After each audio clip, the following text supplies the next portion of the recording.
नमस्कार विद्यार्थी मित्रांनो, आता आपण इयत्ता 5वीच्या मराठी विषयाचा अभ्यास करणार आहोत. मुलांनो, तुम्ही उन्हाळ्याच्या आणि दिवाळीच्या सुट्टीत फिरायला जाता. तिकडे तुम्ही कशी मजा केली, किती खरेदी केली, कोणती नवीन ठिकाणं बघितली, हे घरी आल्यानंतर तुमच्या मित्रमैत्रिणींना सांगायचे असते. हे तुमचे सांगणे म्हणजेच तुमचे अनुभव, तुमचे एक्सपिरियन्स. आज आपण असाच एक अनुभव आपल्या अनुभव 1 या 13व्या धड्यातून बघणार आहोत. धडा 13, अनुभव 1. मारिया दुपारी शाळेतून घरी आली. घराला कुलूप होते. आज तिचे आईबाबा लग्नाला गेले होते.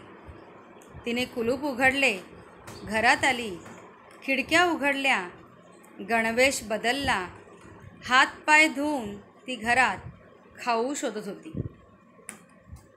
मुलांनो, मारिया दुपारी शाळेतून घरी आलेली आहे. शाळा सुटल्यानंतर ती घरी आली आणि घरी आल्यानंतर घराला कुलूप होते, कारण तिचे आईबाबा लग्नाला गेले होते.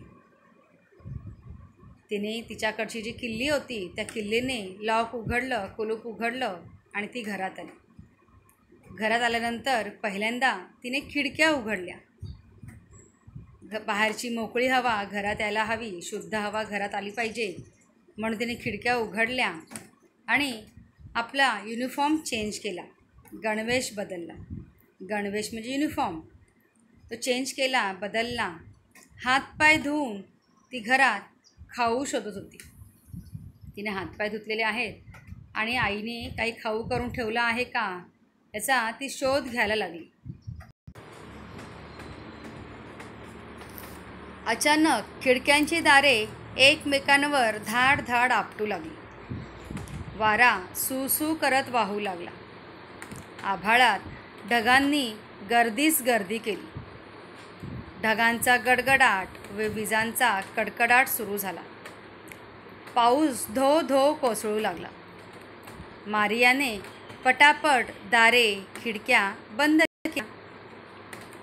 आता मारिया घरात खाऊ शोधत असताना अचानक खिडक्यांची दारं, जे दरवाजे आहेत खिडक्यांचे, ते एकमेकांवरती धाडधाड आपटू लागले, कारण बाहेर खूप जोरदार वारा सुटलेला होता. वाऱ्याचा सू असा आवाज येत होता. आभाळात ढगांनी गर्दी केलेली होती. तिने खिडकी बंद करताना बाहेर बघितलं तर आकाशामध्ये काळे ढग जमा झालेले होते. त्या ढगांची गर्दी तिला दिसली. ढगांचा गडगडाट व विजांचा कडकडाट सुरू झाला.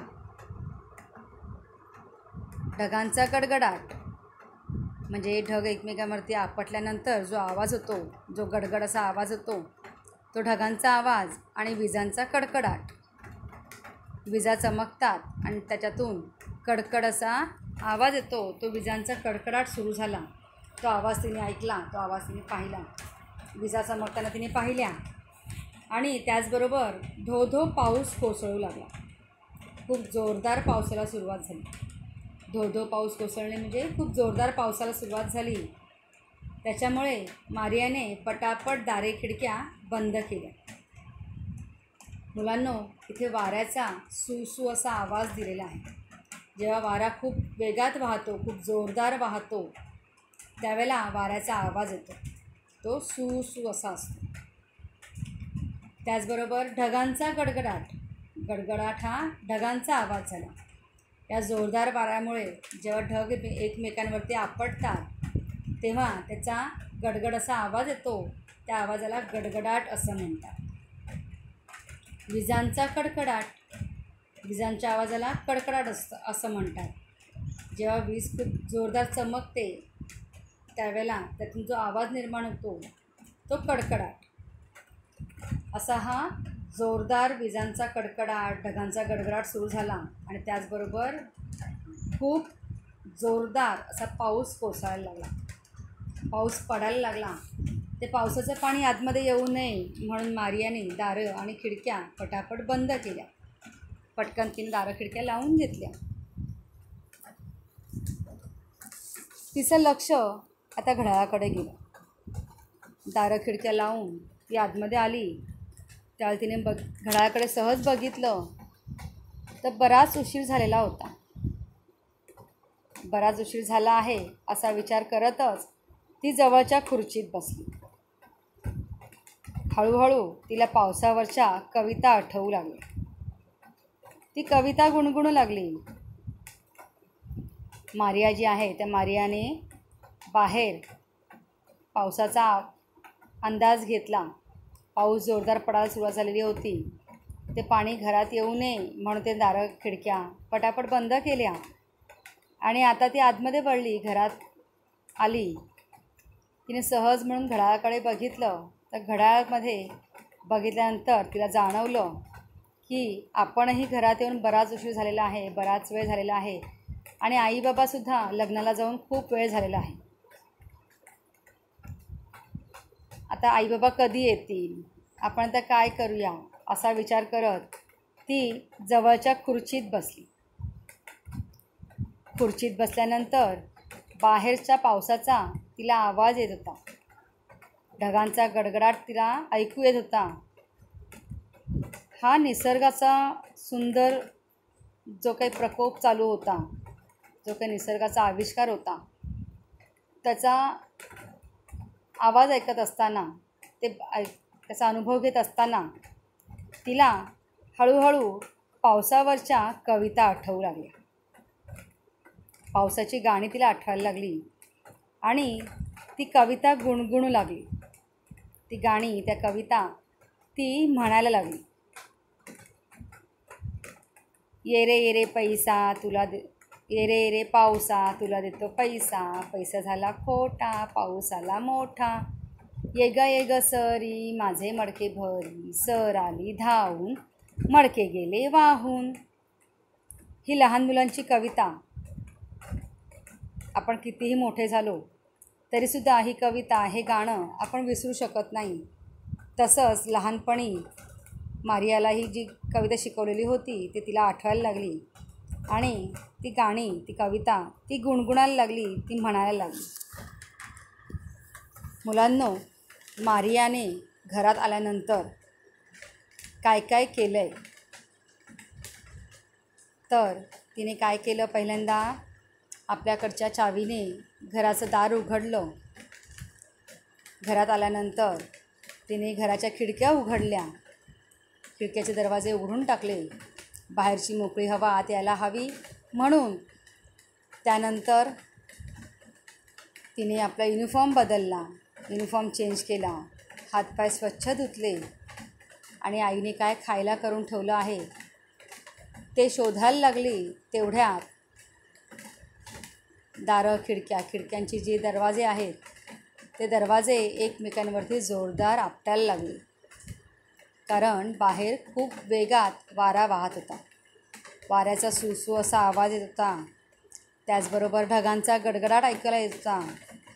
विजांचा कडकडाट सुरू झालेला होता. वाऱ्याचा सुसू, ढगांचा गडगड आणि विजांचा कडकड हे आवाज आहेत. ते आवाज तिला ऐकायला लागले आणि त्यामुळे तिने दारं खिडक्या पटापट बंद केल्या. जोरदार पाऊस पडत असल्यामुळे दारं खिडक्या बंद केल्या. आता ती घरात यायला वळली. घराच्या आतमध्ये आल्यानंतर तिने घड्याळाकडे बघितलं. घड्याळाकडे बघितल्यानंतर खूप वेळ झालेला आहे, खूप उशीर झालेला आहे हे तिला जाणवलं.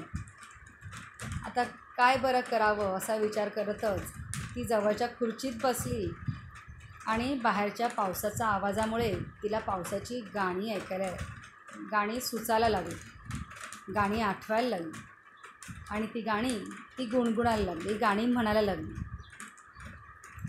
बच्चों, ये जो मारिया है ये छोटी बच्ची है आप लोगों की तरह. ये स्कूल से आने के बाद उसके माता पिता तभी शादी के लिए बाहर गए थे, तो उसके पास जो घर की चाबी थी उसने दरवाज़ा खोला, ताला खोला और अंदर आ गई. अंदर आने के बाद जो खिड़कियां थी, जो विंडोज़ थी वो ओपन थी और अपना यूनिफॉर्म चेंज किया. यूनिफॉर्म चेंज करने के बाद मम्मी कुछ खाना बना के गई थी, वो खाना ढूंढने लगी।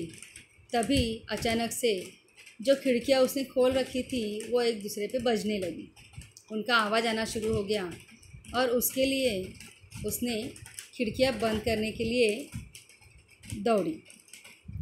तभी उसने देखा कि बाहर बहुत तेज़ हवा चल रही है, बादल गरज रहे हैं और बिजलियाँ भी कड़क रही हैं। ये ज़ोरदार बारिश आने के आगाज़ उसने सुने देखे और तभी अचानक से ज़ोरदार बारिश भी शुरू हो गई। बारिश शुरू होने के बाद वो बारिश का पानी घर पे ना आए, अंदर ना आए, इसके लिए उसने खिड़कियाँ बंद कर ली। खिड़कियाँ बंद करने के बाद जैसे ही वो अंदर आई तभी उसकी नज़र घड़ी पे गई। बहुत देर हो चुकी थी, मारिया घर पे आने के बाद भी बहुत देर हो गई है और उसके माँ बाप शादी में जाने के बाद भी उनके लौटने के समय हो रहा है, बहुत देर हो गई है। ये सोच के वो अपने पास वाली एक कुर्सी पे बैठ गई। कुर्सी पे बैठने के बाद उसको बारिश के ऊपर जो गाने तैयार हुए थे, बारिश के जो गाने हैं, बारिश की जो कविताएं हैं, वो उसे याद आने लगी और उसे वो गुनगुनाने लगी। अब आगे क्या हो रहा है, आगे बारिश कब थमी और आगे क्या हुआ, वो हम अगले अपने भाग में देखने वाले हैं। मारियाला त्या कविता आठवायला लागल्या। मारिया ती गाणी गुणगुणायला लागली। ही गाणी गुणगुणल्यानंतर कधी पाऊस थांबला, तिचा वेळ कसा गेला, तिचे आईबाबा कधी घरी आले आणि निसर्गाचा अनुभव तिने कसा घेतलेला आहे, हे आपण आपल्या पुढच्या भागात बघणार आहोत। आता आपण इथे या भागातले शब्दार्थ बघणार आहोत। शब्दार्थ शाळा, विद्यालय, ज्याला इंग्रजीमध्ये आपण स्कूल म्हणतो। घर, सदन, गृह, त्याला इंग्रजीमध्ये आपण होम किंवा हाऊस म्हणतो। आई, माता किंवा जननी, मदर, बाबा, वडील किंवा जनक, फादर, लग्न, विवाह म्हणजेच मॅरेज, कुलूप, टाळे म्हणजेच लॉक, दरवाजा, दार, डोर, वारा, वायू, हवा, पवन, ज्याला इंग्रजीमध्ये आपण एअर म्हणतो। ढग म्हणजेच जलद किंवा मेघ, त्याला इंग्रजीमध्ये क्लाउड म्हणतो। वीज म्हणजेच विद्युत। मुलांनो, इंग्रजीमध्ये याला 2 शब्द आहेत। एक आहे थंडर, जी पावसाळ्यामध्ये आपण वीज चमकताना बघतो त्याला थंडर असं म्हणतात, आणि दुसरी वीज म्हणजे इलेक्ट्रिसिटी।